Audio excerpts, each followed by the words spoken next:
नमस्कार दोस्तों, welcome to GK tricks. इस वीडियो में हम एनसीईआरटी 9th क्लास की ज्योग्राफी का अंतिम चैप्टर नंबर 6 जिसका नाम है जनसंख्या, तो इनसे संबंधित ऑल क्वेश्चन एंड फैक्ट इस वीडियो में हम कवर करेंगे। अगर वीडियो आपको हेल्पफुल लगे तो लाइक शेयर जरूर करिएगा। अगर आप इस चैनल पर नए तो चैनल को सब्सक्राइब जरूर करिएगा। शुरुआत करते हैं क्वेश्चन नंबर फर्स्ट से। देखिए, मैं कम समय के अंतर्गत ही आपको ये सारा मैटर कवर करवा रहा हूँ और वीडियो की जो लेंथ है वो भी काफ़ी कम रह रही है और इसके अंतर्गत मैं आपको काफ़ी सारा मैटर प्रोवाइड कर रहा हूँ। लेकिन एक शर्त ये है कि आप इस मैटर का अच्छे से उपयोग लीजिएगा। कुछ स्टूडेंट वीडियो को स्टार्ट करते हैं, एक दो क्वेश्चन देख के छोड़ के चले जाते हैं, लेकिन वो कभी भी सफल नहीं होंगे, क्योंकि अगर आप ईमानदारी के साथ स्टडी करेंगे नहीं तो आपका जो तैयारी है वो अच्छे से होगी नहीं। अगर अच्छे से तैयारी नहीं होगी तो आप कॉम्पिटिटिव एग्ज़ामों में कभी भी अच्छे स्कोर नहीं प्राप्त कर पाएंगे। तो आप अच्छे से तैयारी करें, अपनी तैयारी में किसी भी प्रकार की कमी ना रखें। शुरुआत करते हैं क्वेश्चन नंबर फर्स्ट से। भारत में सबसे पहले कब जनगणना हुई थी? देखिए, इसका सही आंसर होगा भारत में सबसे पहले जनगणना हुई थी 1872 ईस्वी के अंतर्गत। सेकेंड नंबर ऑप्शन यहाँ पर सही आंसर होगा। अगर हम बात करें कि भारत की पहली बार संपूर्ण जनगणना कब हुई, तो ये हुई थी 1881 के अंतर्गत। तो आप ये ध्यान रखिएगा। 2011 की जनगणना के अनुसार भारत की जनसंख्या विश्व की कुल जनसंख्या का कितने प्रतिशत है? तो देखिए, इसका सही आंसर होगा 17.5%। तो आप ये ध्यान रखिएगा। मार्च 2011 तक भारत की जो जनसंख्या थी वो थी 12,106 लाख। तो आप ये ध्यान रखिएगा, यानी 121 करोड़। भारत का क्षेत्रफल कितना है? तो देखिए, इसका सही आंसर होगा भारत का क्षेत्रफल है 32.8 लाख वर्ग किलोमीटर। थर्ड नंबर ऑप्शन यहाँ पर सही आंसर होगा। भारत का क्षेत्रफल विश्व के क्षेत्रफल का कितना प्रतिशत है? तो 2.4%। भारत का सबसे अधिक जनसंख्या वाला राज्य कौन सा है? तो देखिए, ये राज्य है उत्तर प्रदेश। उत्तर प्रदेश में सबसे अधिक जनसंख्या है। तो आप ध्यान रखिएगा, कितनी जनसंख्या है? तो 1990 लाख। तो आप ध्यान रखिएगा। उत्तर प्रदेश में भारत की कितनी जनसंख्या निवास करती है?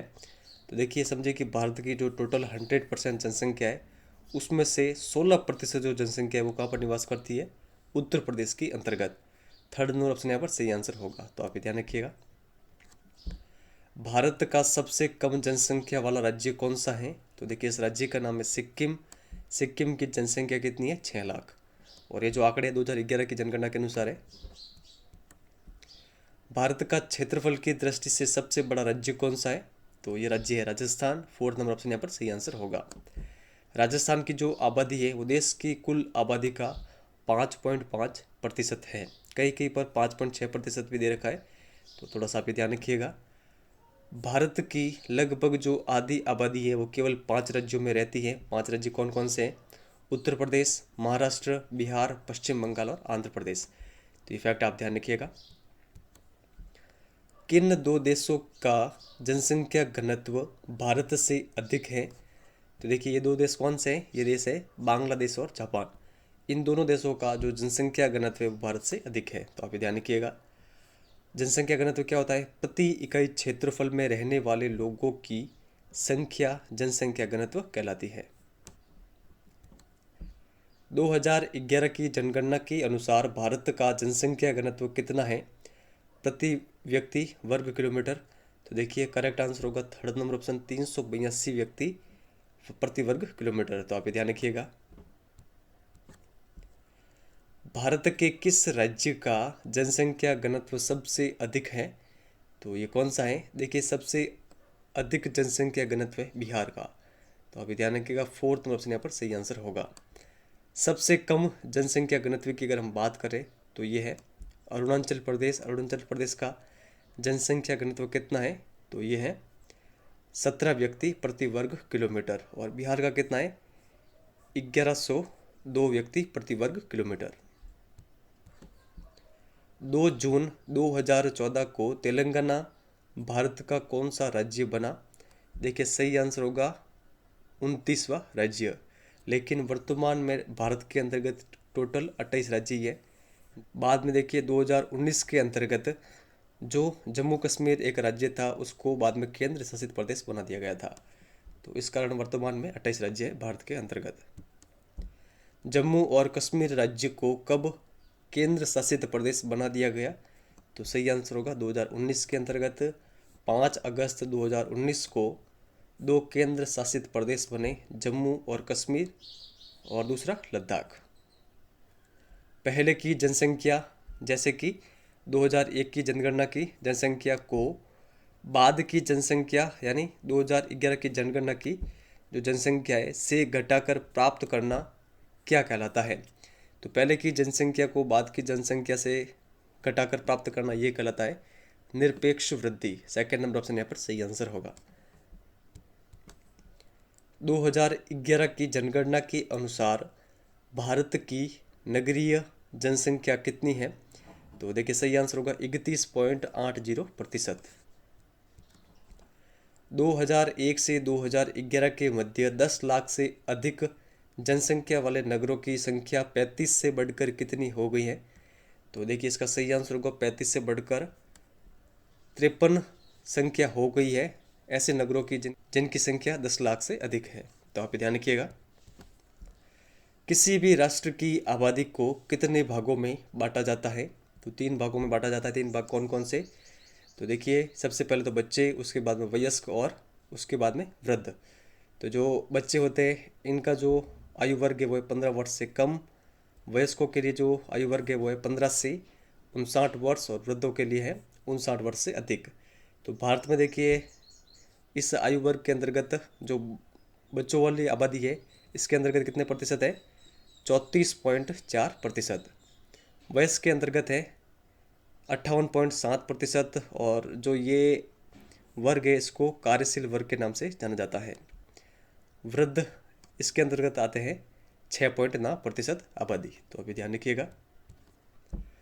2001 से 2011 के मध्य में भारत के लिंगानुपात में कितनी वृद्धि हुई? तो देखिए करेक्ट आंसर होगा 10 अंकों की हुई थी। फर्स्ट नंबर ऑप्शन यहाँ पर सही आंसर होगा।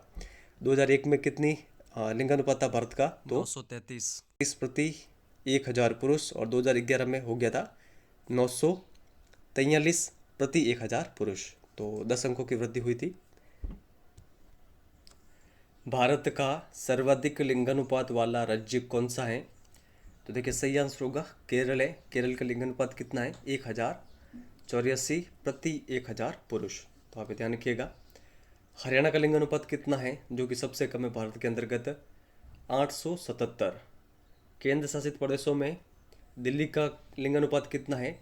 866 और पुडुचेरी का लिंगानुपात है 1038 प्रति 1000 पुरुष।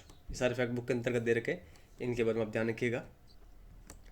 किस वर्ष का व्यक्ति साक्षर कहलाएगा जो किसी भी भाषा को समझकर लिख पढ़ सकता है?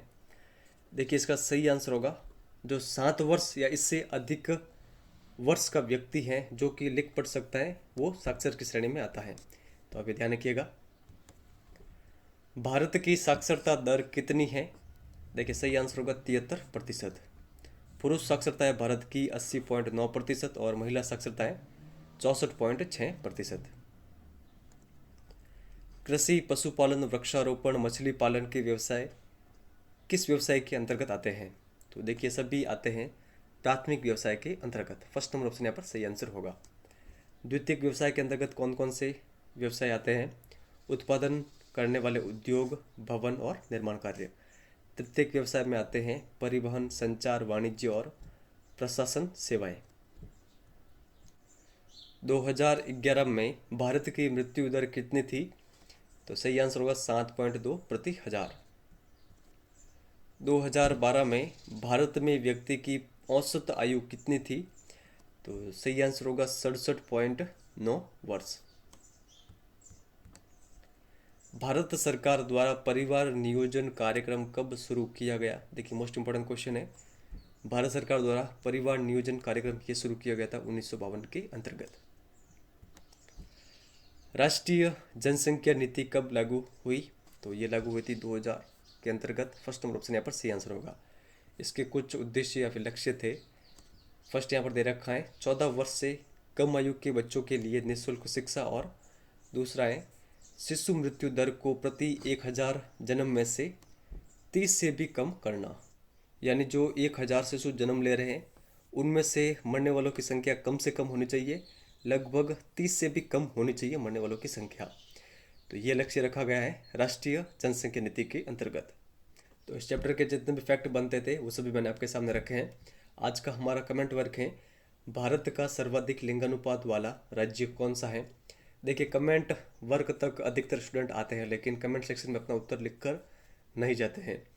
वहाँ से देखिए, यहाँ से लोग स्किप कर लेते हैं, लेकिन मैं आपसे कहूँगा कि अगर आप यहाँ तक आए तो जो भी मैं कमेंट वर्क आपको देता हूँ उसका आंसर आप कमेंट सेक्शन में लिख के जरूर बताएं, ताकि मुझे भी पता चले कि ईमानदारी के साथ तैयारी करने वाले स्टूडेंट कौन कौन से हैं। ऐसे तो मैं काफ़ी सारी मेहनत कर रहा हूँ, 4-4 5-5 घंटे हमेशा डेली आपके लिए इन्वेस्ट कर रहा हूँ, लेकिन मुझे वैसा रेस्पॉन्स नहीं मिल रहा है। तो ऐसा मत करें। आप अगर यहाँ तक आए हैं तो कमेंट वर्क में जो भी मैं आपको क्वेश्चन पूछता हूँ उसका आंसर कमेंट सेक्शन में लिख के जरूर बताएं। और नेक्स्ट क्लास हमारी किस बुक से स्टार्ट करें, देखिए आप ऐसी बुक हमें सजेस्ट करें एनसीईआरटी की जो वर्तमान में चल रही है, जिसके अंतर्गत अधिक से अधिक फैक्ट हो, ताकि हम वीडियो बना सके, क्योंकि फैक्ट के बिना वीडियो कंप्लीट नहीं हो सकते हैं। और देखिए, आपको अगर इन सभी क्लासेस की पीडीएफ चाहिए, एनसीईआरटी, राजस्थान जी के, आरबीएससी एसएसटी की और आरबीएससी की साइकोलॉजी की, तो डिस्क्रिप्शन के अंतर्गत इन सभी पीडीएफ्स को कैसे प्राप्त करना है उसकी लिंक दे रखी है, तो वहाँ से आप देख सकते हैं। अगर आपको ये वीडियो हेल्पफुल लगा तो लाइक शेयर जरूर करिएगा, चैनल पर नहीं तो सब्सक्राइब जरूर करिएगा। इस वीडियो में इतना ही है, धन्यवाद।